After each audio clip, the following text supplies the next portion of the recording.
Welcome to Vacation Station, hosted by Lisa and Nancy, editors of BigBlendMagazines.com.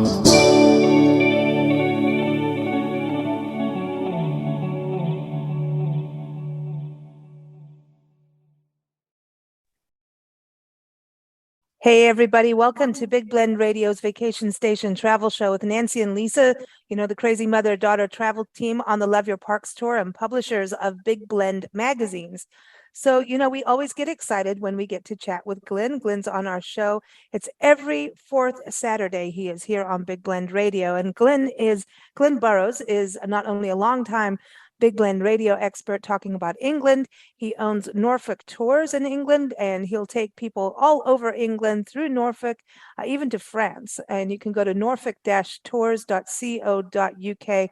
So when it comes to England, whether it's going out in a park, looking at nature, or going to the coast, digging up your family history, he's really good at that, or taking to historic sites. His company is really cool because it's all about what you want to experience, not a pre-made, here, this is what you need to do when you travel over.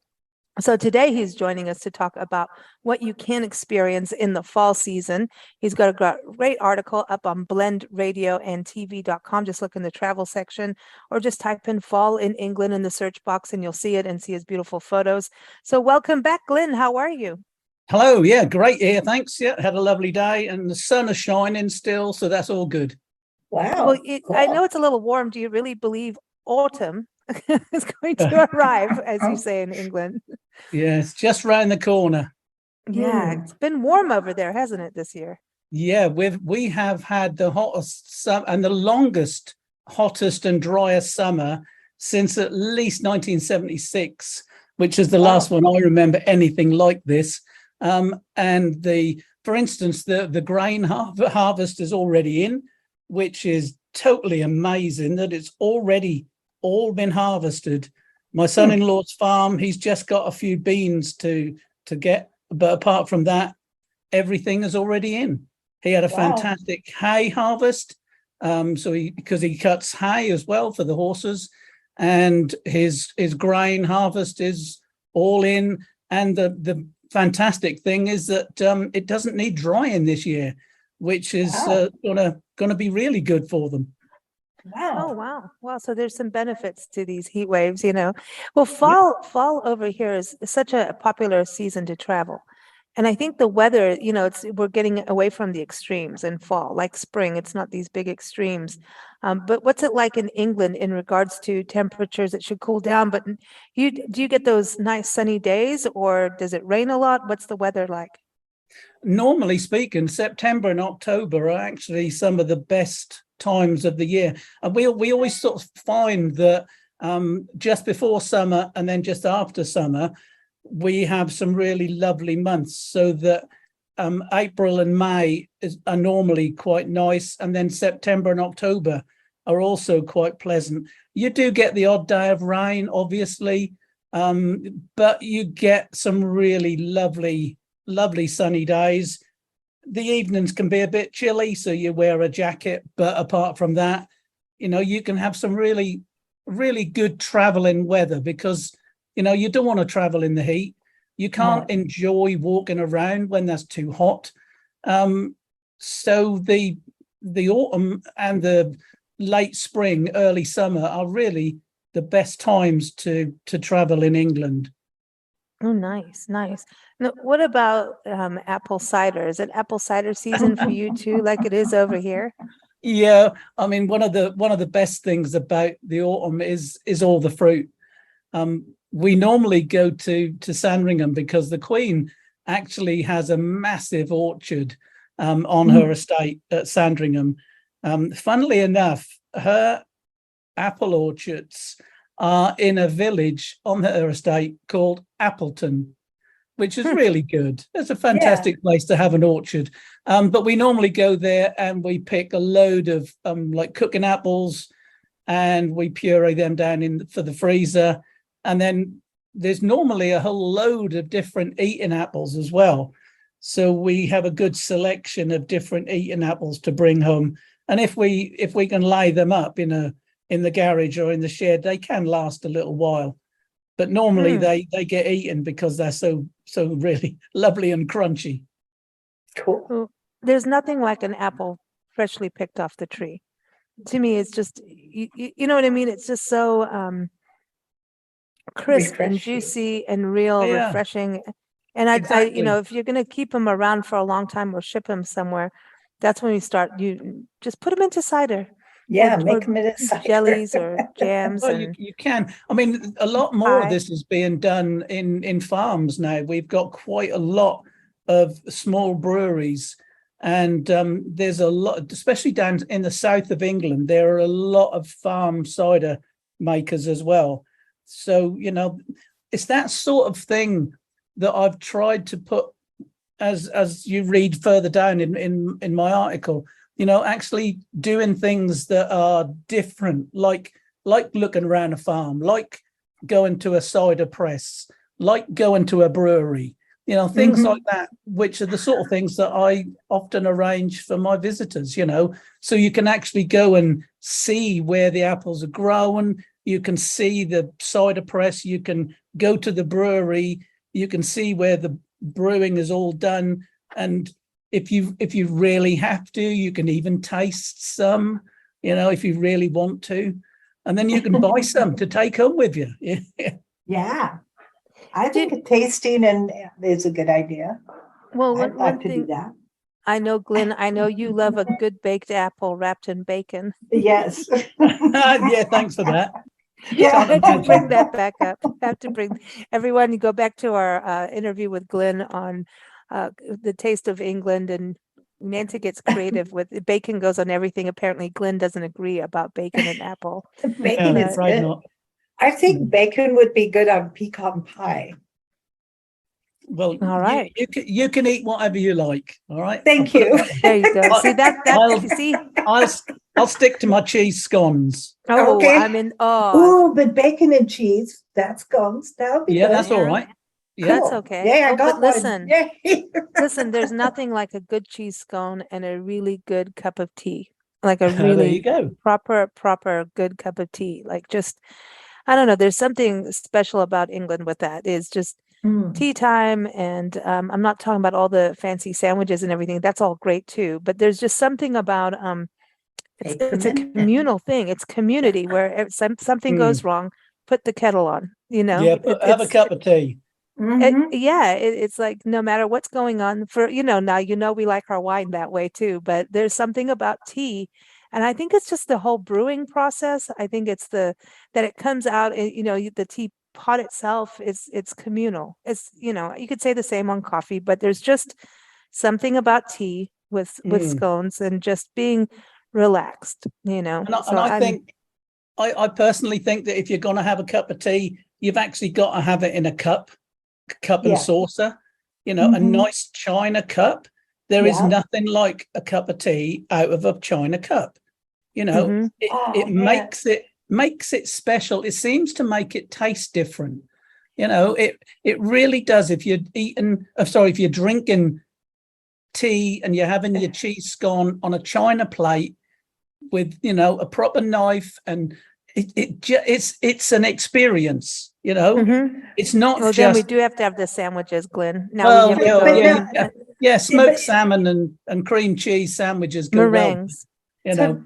My grandmother that came from Hull, she taught me that when you have tea, you must always have she called it a thin-lipped teacup. Yeah, and she's like, if you're going to do coffee, that's okay in a mug, in a big thick mug. That's okay. But never tea. You have to have thin-lipped teacup. Yeah. It's refined.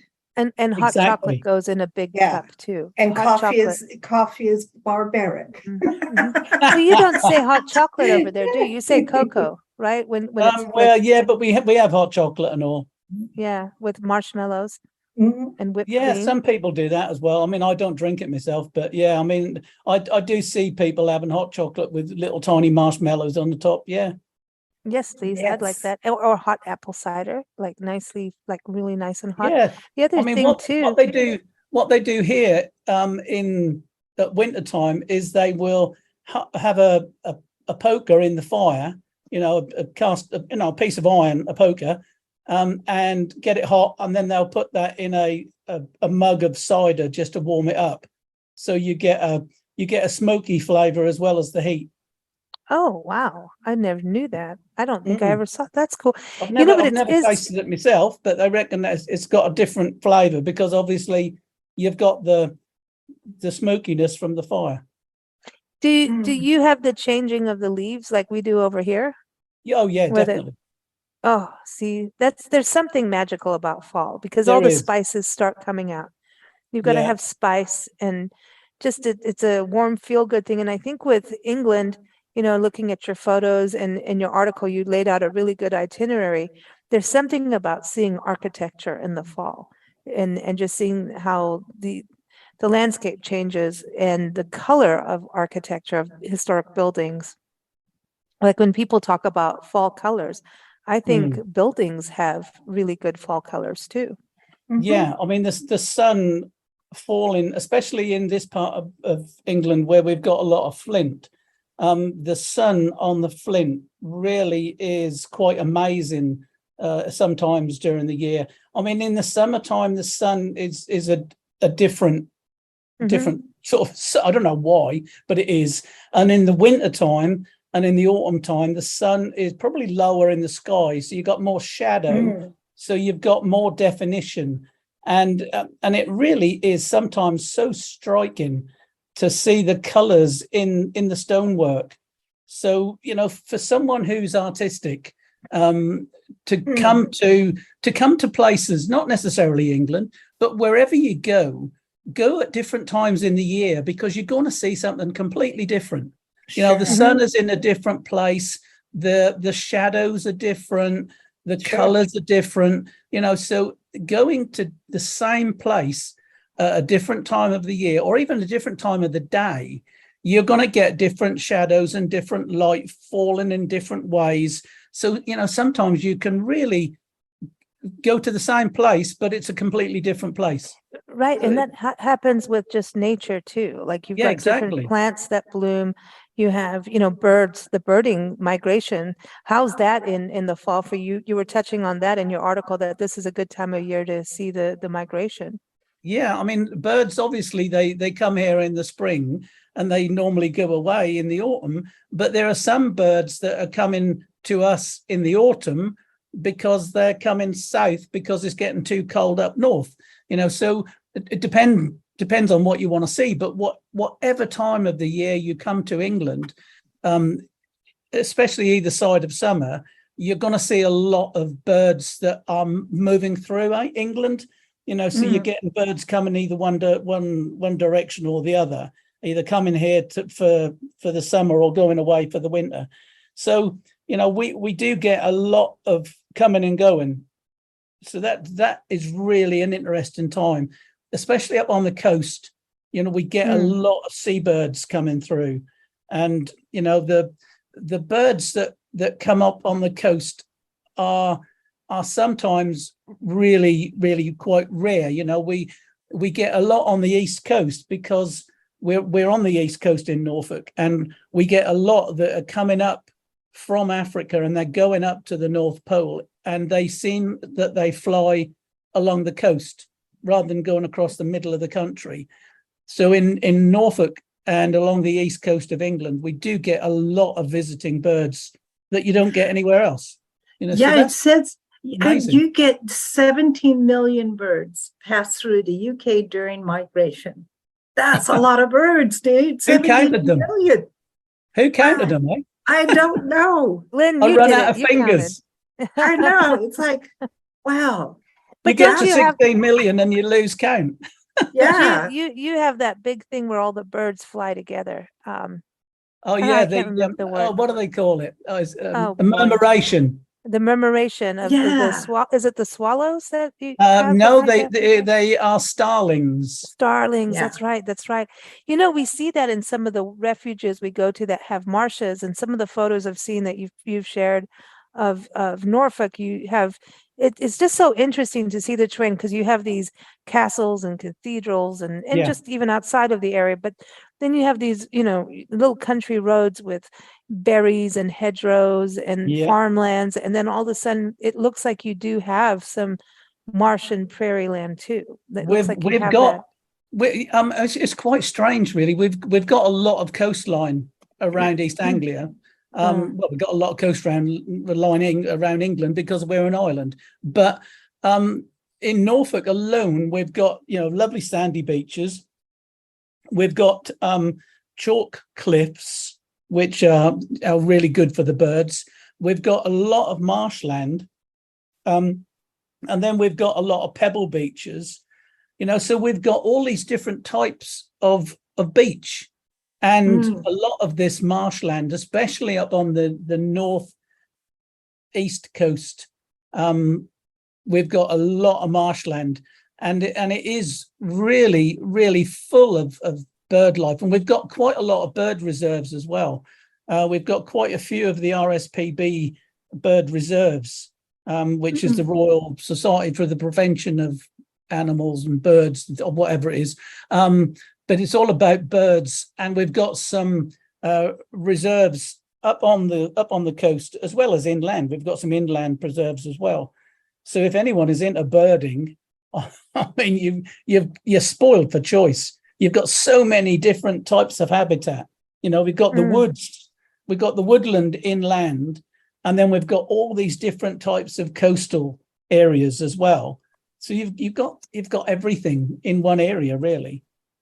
That's amazing. Lisa, what were those bird sanctuaries? Was it Peter Scott? Yeah, Peter Scott had a place up on the Norfolk Lincolnshire border.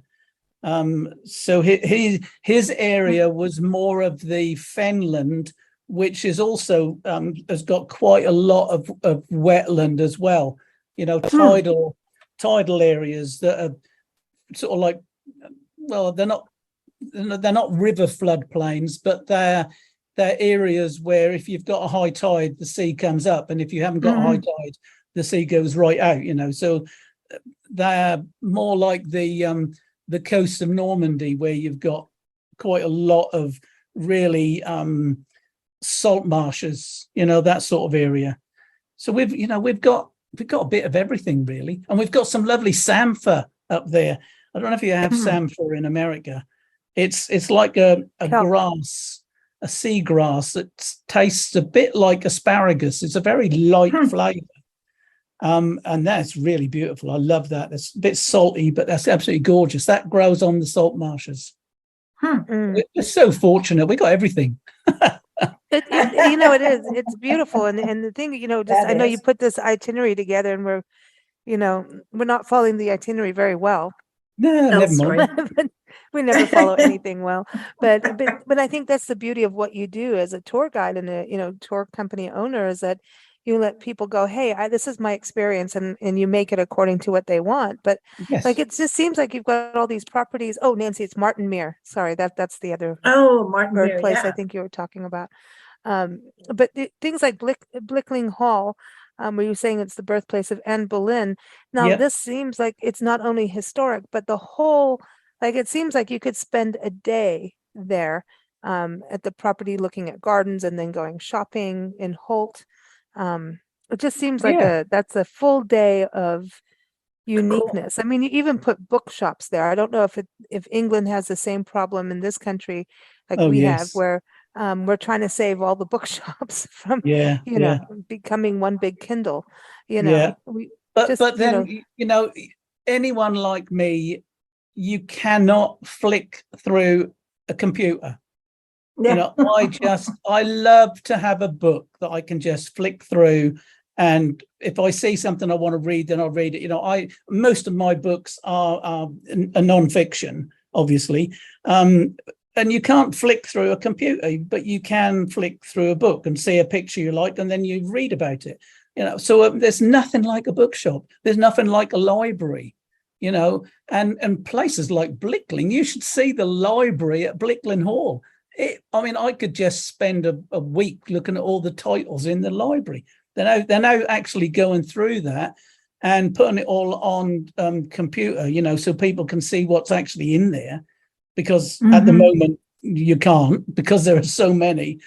But I was there the other, must be a couple of years ago now, when one of the catalogers was actually looking through one of the books, and it was one of the really early animal books that was, probably printed in the 16th century or something. And he had it open at a certain page, and he was just talking about it to the people who were in the library at the time.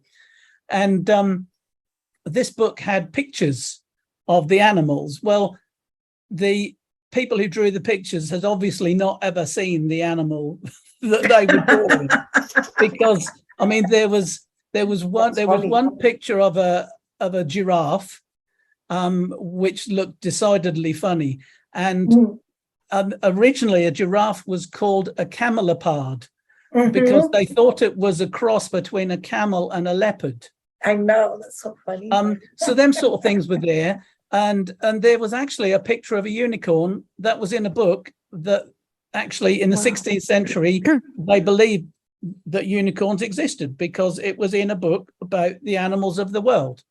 Now, so I don't know whether unicorns exist. I've never seen one in a zoo, but the 16th century people believed that unicorns existed. So these sort of things are fascinating. Glynn, what do you mean that they didn't? Well, I don't know. Well, okay, I've seen one, but that doesn't mean to say they don't exist. See, the narwhal is that one whale that has like a unicorn horn on it. So maybe they saw that. Well, I wonder whether a rhinoceros was taken as a unicorn. Yeah, maybe. Who knows? That would be more like a Clydesdale horse with a horn on it. Hey, you guys, you know what? There There was a zebra born a little while ago with spots. It was black with white spots. Oh, was there? Oh, wow. Huh. Yeah. Well, there you go. I know. So maybe one day know. I mean, we don't know because there's so many animals that did go extinct, maybe just because of, Earth changes. I mean, Earth has gone through ice ages and, all kinds of things. Now we're going through the political age. Okay, if you look at like dogs, I mean, a Chihuahua came from a wolf, is a descendant of a wolf, or a Pekingese is a descendant of a wolf. I mean, really? That's so weird. Who knows? Well, but this is interesting about going to these places that do keep history alive or tradition alive. We want to keep the good traditions. We don't need to go out and kill tigers to drink their blood, to be a tiger spirit. I think some traditions need to go away, but some need to stick around. And I think there's something about fall that brings up nostalgia, like antique shopping in the fall for some reason just feels more like a thing to do versus summer you want outside, but fall it's like you're starting to nest for the winter in a way. You're still out and about, but you're getting ready to go inside, and now we also know we don't have to stay inside during the winter. That's not necessary. It's also holidays are coming. Yeah, I mean, it does sort of give you the realization that things are moving because everything's changing. Yeah. So I think any time of the year, like springtime is absolutely fantastic because you've got all this new life all bursting out of the ground. And then autumn comes along and everything is closing down for the winter. So it's quite fascinating. But then again, everything is closing down for the winter, but we're still getting quite a lot of birds that are coming here to winter because it's warmer here than it is up north. So that also reminds me that, okay, so this might be colder than it is up north, but actually it's warmer here than it is up north, but it's cooler here than it is, down south. So nothing is fixed. We're all moving. We're all moving along, and we're all getting older. Hey, this is something I do want to bring up is festivals. Like in this country, we have a bunch of fall festivals, and a lot of times they'll bring pumpkins out, and we get into Halloween, and Then there's like, because of the Mexican culture, we have the Dia de los Muertos, excuse me, which is like the Day of the Dead, when you go to grave sites, and marigolds are everywhere. It's just this whole other, and then there's a lot of nature festivals because of birds and wildlife changes, but Yeah. it's a very cultural thing. Food, it's just a more cultural celebrations happen in the fall. I know you have Bonfire Day. We like that. Yeah, We do in November. Yeah, which yes. is still fall. Like, we're getting towards December, but are there markets and festivals and fairs and things like that during fall, or is it all kept for Bonfire Day? No, there are a lot that are going on in sort of September, October time. A lot of the restaurants do special weeks in this area. I mean, I had an email Okay. this morning actually, when I think it's end of September, there's the Norfolk Restaurant Week, where restaurants are sort of looking at changing their menus from summer to winter. So they sort of invite people to go and try different dishes, so there's that sort of thing going on. And there's also lots of different smaller festivals and fairs. I mean, like apples. I mean, the local museum here at Gresson Hall, they have an apple day, which is where obviously they talk about apples, and they have lots of different apples, because in Gresson Hall they've got an orchard where they have tried to preserve some of the apple trees that were going out of fashion, because supermarkets wanted the perfect apple that was this color and that size, and then the old apple breeds were going out of fashion.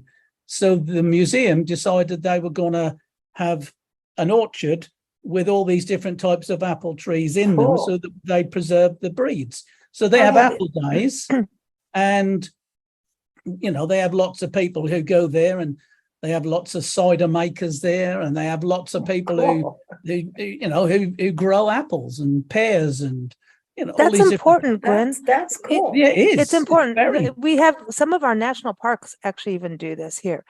Yeah. Or parks do it, where they'll even go to local homes, people like who have historic homes, and see what's in the garden, and try and graft Exactly. antique apples, antique pear orchards, and they're trying to save what was the original, like they're native plants almost, when you think about it. And so they're trying to get those back, these heritage orchards and antique orchards. So we have a lot of that going on. And it's important because even in this country, we're doing it with turkeys. We're getting down to one type of breed of turkey that everybody eats. know. And we've lost what our turkeys, and turkey's a big natural. deal in this country, Mhm. for Thanksgiving and Christmas. That's what people eat a lot of. And it's all the same turkey. And we have lost the heritage breeds. And so there's a lot of small farmers out there keeping that traditional breed. And I mean, it costs a little bit more because it's a specialty thing. Yeah. But because of factory farming instead of the local farmer, and everybody thinking, oh, it costs so much. Well, we were traveling, I can't remember where, but it was a countryside farming area. And one of those huge factory farm trucks were in front of us, and they had a bunch of gross. turkeys. Oh, And gross. I can't tell you, Glenn, these turkeys, Poor their little thing. beaks were trying to get air. They were stuffed into tiny That's boxes. terrible. Feathers were Yeah. flying. It was the cruelest thing I have seen in a long time. Disgusting. Absolutely Just- horrific. And, it's all Is that going to be wired. delicious at the end of the day? Is that going to be something you want to eat? Probably not. Where the animal is stressed out. Well, you look at know. it. This cage on top of cage. There were at least 5 or 6 cages high. It Yeah, was of a course. massive lorry. So the ones at the top are pooing on the ones below. Yeah, of course they are. And so everybody's pooing on everybody. Poor and scared. turkeys at the very bottom, really getting rained on. It's just And they're breathing disgusting. up all the fumes from the road, and Yeah, they're just it disgusting. is I don't even understand why it's legal. We It have the shouldn't be. SPCA and things, but this should actually be It is. It's cruel. It should be stopped, because animals don't know what's going on in the road. If you take your dog or your cat somewhere, some are trained and love it. and majority do not. They're like, what do you mean you're taking me in the car and doing this and piling a bunch of animals on top of me? So it's and they've done studies on it showing that if you kill the animal that isn't humanely raised, that their meat is tougher because their muscles are all intense. And Yeah, of course. Yeah, it's common And sense, so isn't it? anyway, yeah, so that's go back to we always talk about, eat local, shop local. These farms are so important. And I think fall is one of those things where the harvest has come in, people start to realize, oh wow, this is the bounty we have in our natural area. And the more we can support the local farmers with their pigs, their chickens, their eggs, their antique apples, the better it will be for the land, and it's humane, and I it don't want to, tastes better. yeah. It absolutely tastes better. Yeah. I mean, you think about carrots being all stuck on one big truck going across the country. All the carrots are like, let me off, let me off. But yeah, I mean, Save the carrot. is there a movement like that for you in the country of understanding fall and going to the farms and like farmers markets and things like that? Yeah, I mean, Just farmers markets are now coming up again more than they used to. I mean, they did have a spate a few years ago, but then they all sort of fell off, and now they're coming up again, which is quite good. It's nice to see the local producers now coming out to actually sell what they grow. But what we exactly. do have a lot in England are people who have things at the end of their farm drive. We have a lot of that. And we have a lot of people who, if they've got a large garden, they will put at the front of their house, they'll have a little shed that's got their, potatoes or cabbages or cauliflowers or whatever that they grow for sale. So you can often drive through a village and there'll be a little shed with potatoes, even flowers, eggs, fruit, whatever, either for I love it. sale or very often you'll actually see a bucket of apples in the autumn, especially. You'll see a bucket of apples. Help yourself, because obviously there's too many and people can't use them all, so they have them at the end of the drive and people just help themselves to a bag of apples. See, That's what you get here a lot of, which is lovely. It's what it's all about, isn't it? That's yeah. really nice. And that's what I was going to say. When we were just up in Madison, Wisconsin, and you know how we do our pet sitting across the country, and Yeah. the couple we were sitting for, they have CSA, which is community supported agriculture. And so this farm does this where every week you get a box of produce and it's whatever's in season. Yep. And she's like, it's all paid for. Do you mind going to the farmer's market? And I'm like, of course we want to go, So we went out there, and it was great to see, not only is it just what the farmers are producing, but there's flower farms, there's people making gourmet foods out of locally produced, like local honey, local butters and things, and cheese. We're in Wisconsin, And so it was small, but you saw everybody come, everybody was happy. And I can't believe how much produce came in. She can barely, keep up with it. And she's like, please eat it. And Nancy and I are going, oh my God, how do we, like, Nancy's like running because it's so many vegetables, Glynn, she wants her bacon. Yeah. But it was so good to see everybody support these farms and have that connection and taste it too. And it's so fresh, you're getting it Yes. immediately fresh. And that's something like a cucumber, for example. If a cucumber's been sitting in your fridge for a week, throw it, put it in the compost. But it just to have that taste, because a cucumber there is going to be the cucumber. It's different than around the corner because we're in a different place, different soil, different climate. And so I just want to encourage travelers to look at farmers markets as part of your experience. Exactly. Oh, for sure. And that is one thing that we always do when we go on holiday, is we always look for the local market days, because you get to see what is in that area. And, you go to a supermarket, all the cucumbers are straight and they are all the same size and they all taste like water. But if you go to, you go to a proper cucumber, it's all bent like a banana sometimes, and the skin might be a bit tough, but it tastes like a cucumber, you know. Yeah.